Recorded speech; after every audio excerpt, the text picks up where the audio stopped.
ज्ञान की यात्रा में आपका स्वागत है। मैं प्रफुल्ल और आज हम किताबों की दुनिया में गहराई से उतरेंगे। तो आइए मिलकर सीखते हैं कुछ नया। इस वीडियो को लाइक, सब्सक्राइब और शेयर करना ना भूलें। आज के हमारे इस एक्सप्लेनर का विषय है the Oz principle, getting results through individual and organisational accountability. इसे रॉजर कॉर्नर, टॉम स्मिथ और क्रैग हिकमैन ने लिखा है। चलिए भाग 1 से शुरू करते हैं। अध्याय 1 में लेखक एक बहुत ही दिलचस्प और सशक्त रूपक का इस्तेमाल करते हैं। द विज़र्ड ऑफ ओज में डोरोथी और उसके साथियों की कहानी। होता क्या है कि हर एक किरदार को लगता है कि उनमें किसी न किसी खास गुण की कमी है। जैसे किसी को लगता है उसमें बुद्धि नहीं है, किसी को लगता है दिल नहीं है, या साहस और दिशा की कमी है। लेकिन मजेदार बात यह है कि अपनी पूरी यात्रा के दौरान वो लगातार इन्हीं गुणों का प्रदर्शन करते रहते हैं। असल जिंदगी में भी, चाहे व्यक्ति हो या संगठन, हम अक्सर बिल्कुल ऐसा ही व्यवहार करते हैं। है ना कमाल की बात? अब सवाल ये है कि लोग बाहरी समाधान क्यों खोजते हैं? दरअसल हम अक्सर ये मान लेते हैं कि हमारे पास नतीजों को बदलने की कोई शक्ति है ही नहीं। इसीलिए हम हमेशा समाधान के लिए बाहर की तरफ देखते हैं। हम इंतजार करते हैं एक बेहतर लीडर का, एक बेहतर सिस्टम का, या फिर सोचते हैं कि जब अर्थव्यवस्था सुधरेगी या कोई बेहतर टीम मिलेगी तब सब ठीक होगा। लेकिन सच तो ये है कि ये मानसिकता हमें सिर्फ दूसरों पर निर्भर और बेबस बनाती है। तो फिर इस अकाउंटेबिलिटी या जवाबदेही की मुख्य अंतर्दृष्टि क्या है?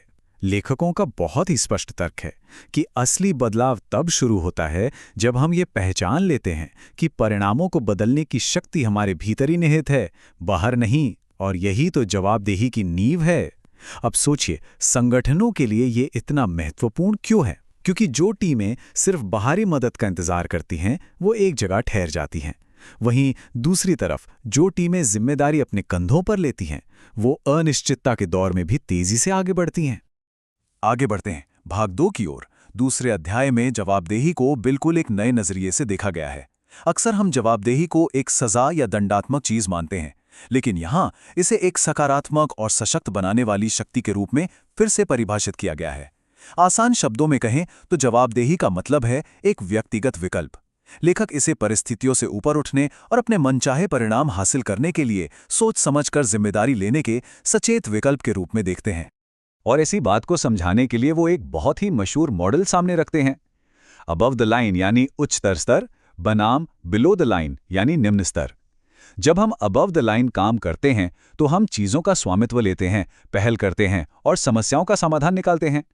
लेकिन जब हम बिलो द लाइन होते हैं तो हम सिर्फ दूसरों पर दोष मढ़ते हैं, बहाने बनाते हैं, सच को नकारते हैं और खुद को बेबस महसूस करते हैं।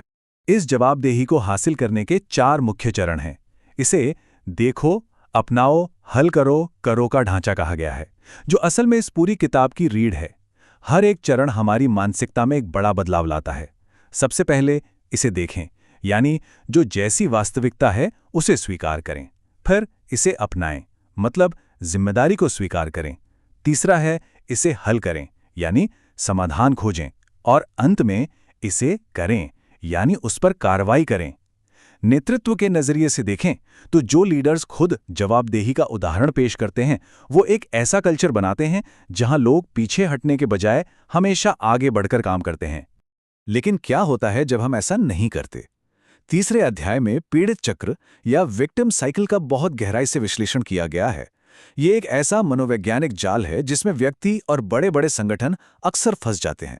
इसके कुछ बहुत ही सामान्य संकेत हैं, जैसे लोगों का ये कहना कि अरे ये मेरा काम नहीं है, या हम तो हमेशा से ऐसे ही काम करते आए हैं, मुझे तो इस बारे में कुछ पता ही नहीं था, मैं कुछ नहीं कर सकता, या फिर इसमें मेरी कोई गलती नहीं है। इस तरह के व्यवहार किसी भी संगठन में ठहराव की संस्कृति को जन्म देते हैं। इस पीड़ित चक्र का सबसे बड़ा खतरा ये है कि ये मानसिकता हमें बहुत आकर्षक लगती है। क्यों? क्योंकि इससे हमें फौरी तौर पर एक भावनात्मक राहत मिल जाती है, लेकिन लंबे समय में ये हमारे प्रदर्शन को पूरी तरह से खराब कर देती है, क्योंकि ये हमारी स्वायत्ता यानी खुद कुछ करने की आज़ादी को छीन लेती है। उदाहरण के लिए, मान लीजिए एक सेल्स टीम बिक्री में कमी के लिए सिर्फ बाजार की स्थितियों को दोष दे रही है। ऐसा करके वो शायद अपने खराब कस्टमर एंगेजमेंट या कमजोर प्रोडक्ट पोजीशनिंग जैसी असली और आंतरिक कमियों को पूरी तरह से नजरअंदाज कर रही है। मूल संदेश ये है कि हम सभी कभी ना कभी उस सीमा रेखा से नीचे गिर ही जाते हैं। उसमें कोई बुराई नहीं है। असली समस्या तो तब है जब हम वहीं बने रहते हैं। अब आते हैं भाग 3 पर, अध्याय 4 हमें जवाबदेही के पहले चरण के बारे में बताता है, इसे देखें। इसका मतलब है पूरे साहस के साथ वास्तविकता का सामना करना। लेकिन एक बात बताइए, लोग अक्सर वास्तविकता से भागते क्यों हैं? इसके पीछे कई कारण हैं, जैसे गलत होने का डर, संघर्ष या विवाद का भय, नियंत्रण खो देने का डर, या फिर सिर्फ अपने अहंकार की रक्षा करने की चाहत। कई बार ऐसे संगठनात्मक कल्चर भी इसके लिए जिम्मेदार होते हैं, जहां सच बोलने वालों को ही दंडित कर दिया जाता है। तो फिर प्रभावी ढंग से इसे कैसे देखें? इसके लिए कुछ चीजें बहुत जरूरी हैं। सक्रिय रूप से लोगों से फीडबैक प्राप्त करें। जब कोई कुछ कहे तो बिना बचाव की भावना के सुनें। डेटा में छिपे हुए पैटर्न की तलाश करें। जो सच्चाइयां असुविधाजनक लगें उनका भी डटकर सामना करें। और सबसे जरूरी, पारदर्शिता को प्रोत्साहित करें। लीडर्स के लिए यहां एक बड़ी अंतर्दृष्टि है। जो लीडर मनोवैज्ञानिक सुरक्षा का माहौल बनाते हैं, वे अपनी टीमों को बिना किसी डर के वास्तविकता को देखने में सक्षम बनाते हैं। अध्याय 5 इस बात पर केंद्रित है कि इसे अपनाने का असली मतलब क्या है। एक बार जब आप वास्तविकता को स्वीकार कर लेते हैं, तो अगला कदम होता है उस समस्या की जिम्मेदारी लेना। लेकिन इस मनोवैज्ञानिक स्वामित्व का वास्तविक अर्थ क्या है? देखिए, जिम्मेदारी लेने का मतलब सिर्फ दोष स्वीकार करना नहीं है। इसका सीधा सा मतलब है परिणामों की जिम्मेदारी खुद लेना। फिर भी लोग अक्सर स्वामित्व लेने से बचते हैं। ऐसा क्यों? मुख्य रूप से विफलता के डर से, या इस बात से कि लोग उनके बारे में क्या सोचेंगे। कई बार स्पष्टता का अभाव होता है, या लोगों में सीखी हुई बेबसी आ जाती है, या फिर संगठनात्मक पृथक्करण इसका कारण बनता है। इस प्रवृत्ति पर काबू कैसे पाएं?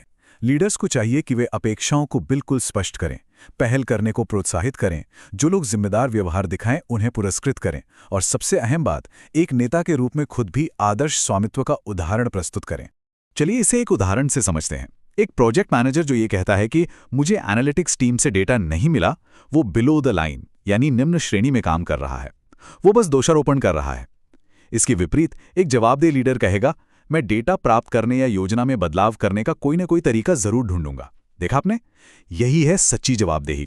अब हम भाग 4 की तरफ मुड़ते हैं। अध्याय 6 हमें इसे हल करें के बारे में बताता है। यहां हम मानसिकता से आगे बढ़कर रचनात्मक समस्या समाधान की ओर अग्रसर होते हैं। आसान शब्दों में इसे हल करें का मतलब है शिकायत करने की आदत को छोड़कर रचनात्मकता की ओर बढ़ना। जो लोग सच में जिम्मेदार होते हैं, वो कभी भी अनुकूल परिस्थितियों के आने का इंतजार नहीं करते। वे क्या करते हैं? वे सक्रिय रूप से समाधानों पर विचार विमर्श करते हैं, टीमों के बीच सहयोग करते हैं, पुरानी मान्यताओं को चुनौती देते हैं, नए दृष्टिकोणों के साथ प्रयोग करते हैं, और सबसे बड़ी बात, बेहतर सवाल पूछते हैं। लेखक यहां संसाधनशीलता की शक्ति पर बहुत जोर देते हैं।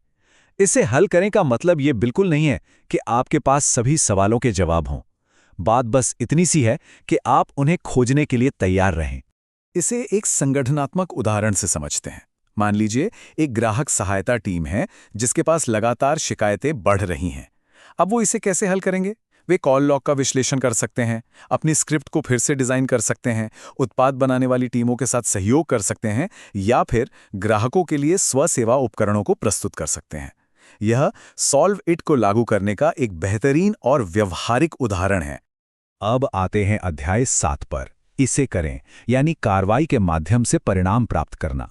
सच कहूं तो निष्पादन या एग्जीक्यूशन के दौरान ही जवाबदेही सबसे स्पष्ट रूप से दिखाई देती है। इसे करें वाले व्यवहार में शामिल है काम को अंजाम तक पहुंचाना, दृढ़ रहना, प्रगति का लगातार आकलन करना और जरूरत पड़ने पर जल्दी से अनुकूलन करना। याद रखिए, परिणाम हमेशा स्वयं निर्धारित करते हैं कि आप सफल हुए या नहीं, गतिविधियां नहीं। तो फिर निष्पादन विफल क्यों होता है? इसके कारण है स्पष्टता का अभाव, अनुवर्ती कार्रवाई की कमी, गलतियां करने का डर, किसी चीज का अत्यधिक विश्लेषण करना और खराब प्राथमिकता निर्धारण। यहां नेतृत्व संबंधी एक बहुत गहरी अंतर्दृष्टि है। कोई भी संगठन सिर्फ इसलिए असफल नहीं होता क्योंकि उसकी रणनीति खराब थी, बल्कि संगठन अक्सर इसलिए असफल होते हैं क्योंकि उनका निष्पादन या उसे लागू करने का तरीका बहुत खराब होता है। आगे बढ़ते हुए हम भाग 5 पे आते हैं। अध्याय 8 में उन प्रणालीगत बाधाओं की पहचान की गई है जो जवाबदेही को जड़ पकड़ने से रोकती हैं। ये सामान्य बाधाएं क्या हैं? अस्पष्ट लक्ष्य, गलत प्रोत्साहन, सांस्कृतिक प्रतिरोध, भय आधारित नेतृत्व, खराब संचार और सबसे बड़ा कारण विश्वास की कमी। लेकिन इन प्रणालीगत बाधाओं पर काबू पाया जा सकता है। कैसे? स्पष्ट अपेक्षाएं निर्धारित करें, पुरस्कारों को स्वामित्व के अनुरूप बनाएं, खुली बातचीत को प्रोत्साहित करें, विभिन्न विभागों के बीच सहयोग स्थापित करें और नेतृत्वकर्ताओं को जवाबदेही का आदर्श उदाहरण बनने के लिए प्रशिक्षित करें। सोचिए, यदि किसी बिक्री टीम को केवल व्यक्तिगत प्रदर्शन के आधार पर ही पुरस्कृत किया जाता है तो आपसी सहयोग तो प्रभावित होगा ही ना, लेकिन प्रोत्साहनों में बदलाव से उनके व्यवहार में भी भारी परिवर्तन आ सकता है। अध्याय 9 हमें सिखाता है कि एक जवाबदेह संगठन का निर्माण कैसे किया जाए। यह अध्याय जवाबदेही मॉडल को संगठनात्मक स्तर तक विस्तारित करता है। एक पूरी तरह से जवाबदेह संगठन की विशेषताएं क्या होती हैं?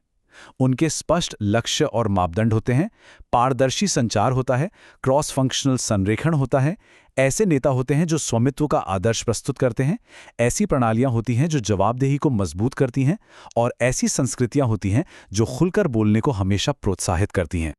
इसे एक जवाबदेही फ्लाईव्हील की तरह देखिए। जब व्यक्ति जिम्मेदारी लेते हैं तो टीमें बेहतर प्रदर्शन करती हैं। जब टीमें बेहतर प्रदर्शन करती हैं तो संगठन में एक गहरा विश्वास बनता है, और जब ये विश्वास बढ़ता है तो जवाबदेही स्वतः ही बनी रहती है। इसके लिए किसी बाहरी दबाव की जरूरत नहीं होती। हम पहुंच गए हैं अंतिम भाग यानी भाग 6 पर। अध्याय 10 इस बात पर केंद्रित है कि दीर्घकालिक परिणामों के लिए जवाबदेही को कैसे बनाए रखा जाए। इसे एक स्थायी सांस्कृतिक आदत कैसे बनाया जाए। इसके लिए जरूरी है नियमित संपर्क बनाए रखना, निरंतर प्रतिक्रिया लूप चलाना, जीत का जश्न मनाना, उच्च स्तरीय व्यवहार को सुदृढ़ बनाना और सबसे अहम भर्ती, ऑनबोर्डिंग और नेतृत्व विकास में जवाबदेही को शामिल करना। यहाँ दीर्घकालिक अंतर्दृष्टि यही है कि जवाबदेही कोई एक बार की पहल नहीं है, ये तो एक निरंतर चलने वाली सांस्कृतिक संचालन प्रणाली है। इस एक्सप्लेनर के अंत में अगर हम द ओज प्रिंसिपल पर अपने अंतिम विचार रखें तो ये किताब हमें सिखाती है कि जवाबदेही हमारे इरादों और हमारे परिणामों के बीच का एक मजबूत सेतु है। जो संगठन लगातार वास्तविकता को समझते हुए, समस्याओं की जिम्मेदारी लेते हुए, रचनात्मक रूप से उनका समाधान करते हुए और अथक रूप से क्रियान्वयन करते हुए कार्य करते हैं, वे निश्चित रूप से असाधारण परिणाम प्राप्त करते हैं। इस वीडियो को लाइक, सब्सक्राइब और शेयर करना न भूलें। प्रफुल्ल के साथ ज्ञान की यात्रा में बने रहने के लिए धन्यवाद। सीखते रहिए कुछ नया।